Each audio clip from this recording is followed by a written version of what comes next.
The Three Blind Mice are hosting another invitational.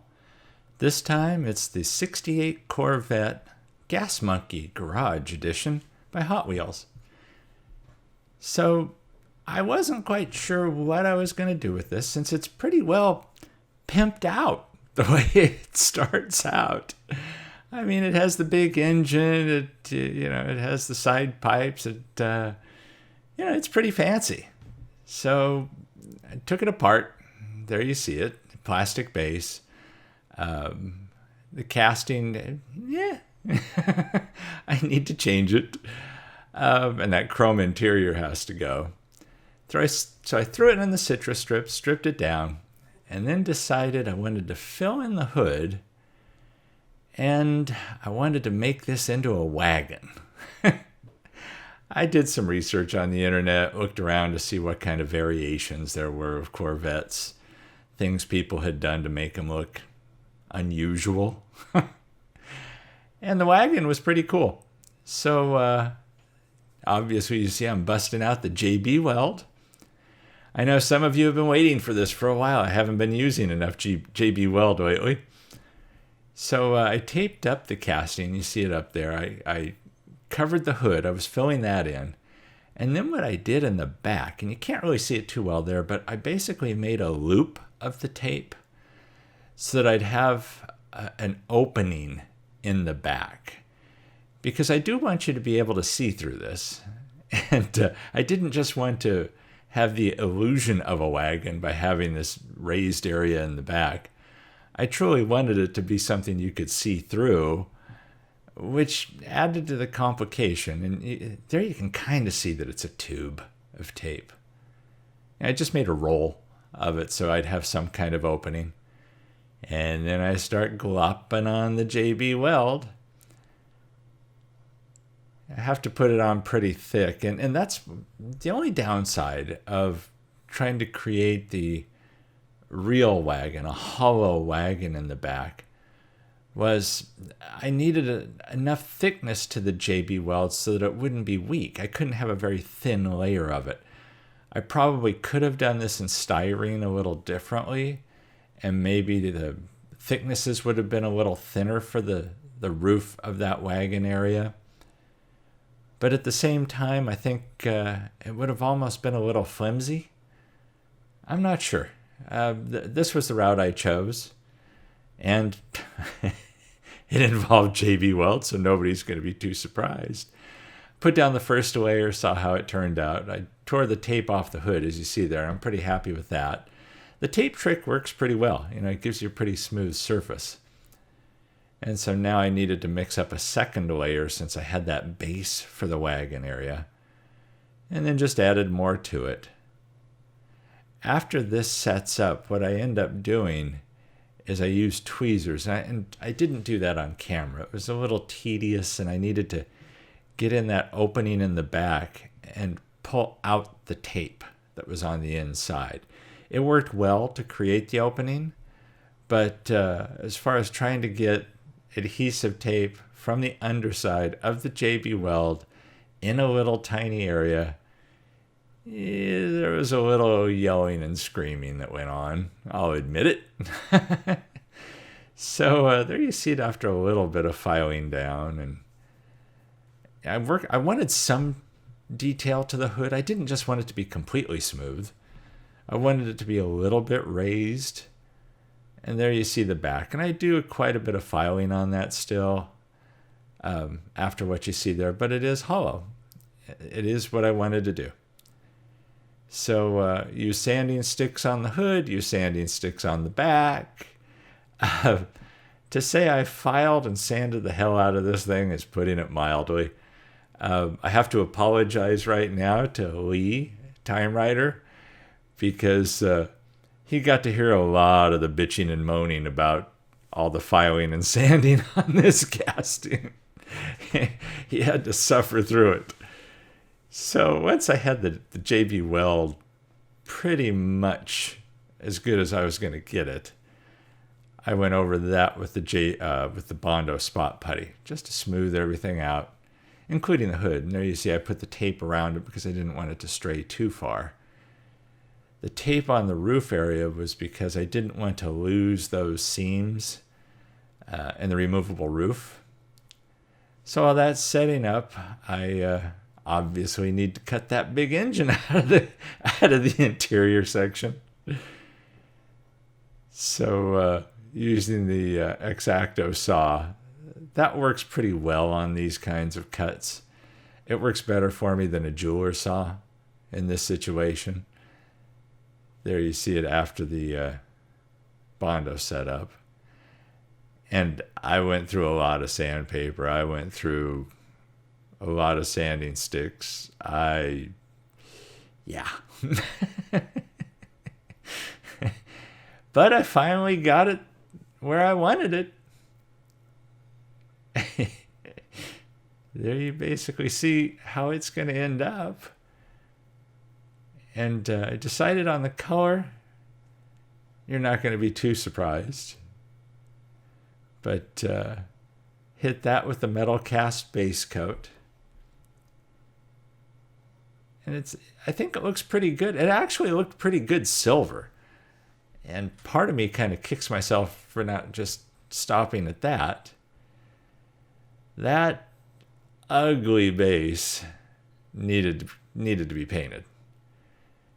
So I ended up, after I get the wheels, and obviously this thing's getting a wheel swap too, I threw the chrome interior in super clean, and while it was in the super clean, I hit that base with semi-gloss black. I didn't want flat, didn't want gloss.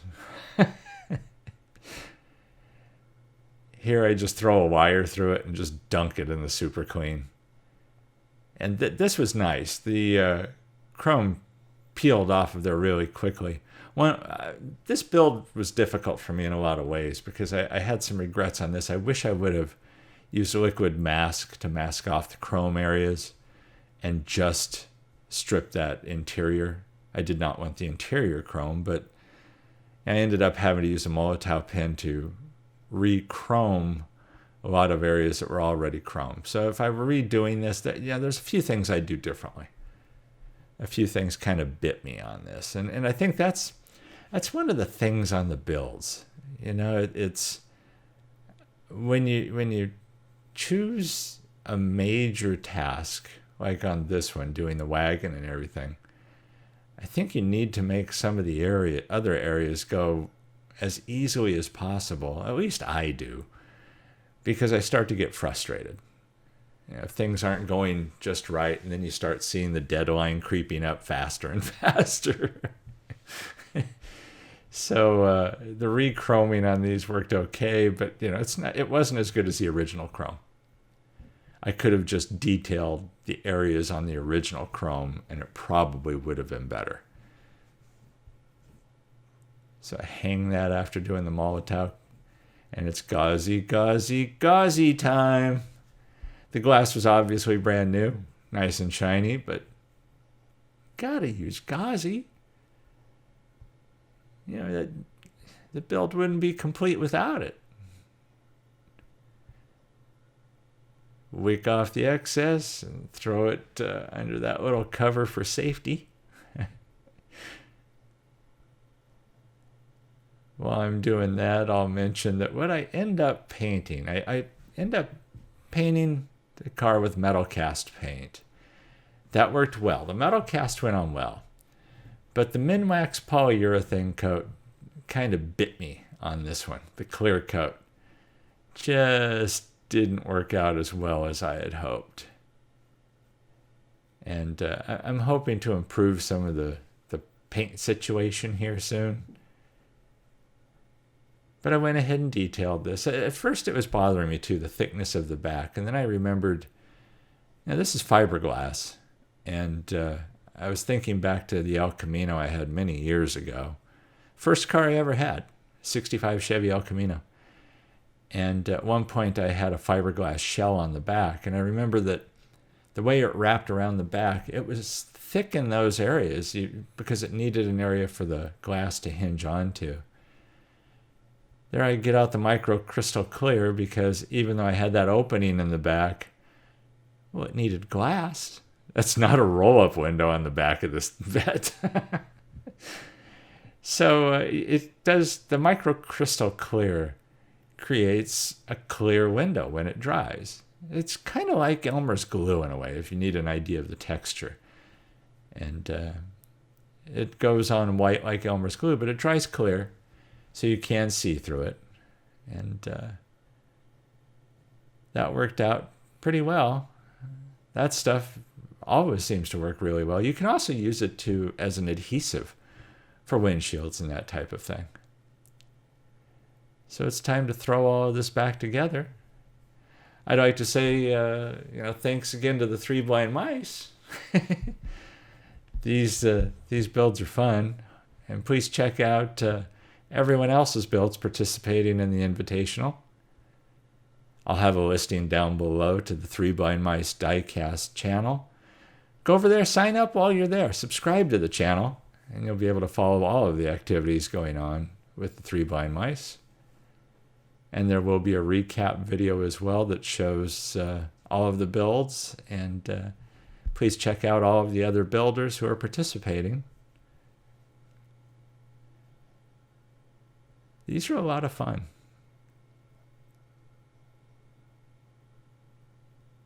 This video is coming out the day after Christmas, so I hope all of you had a wonderful Christmas.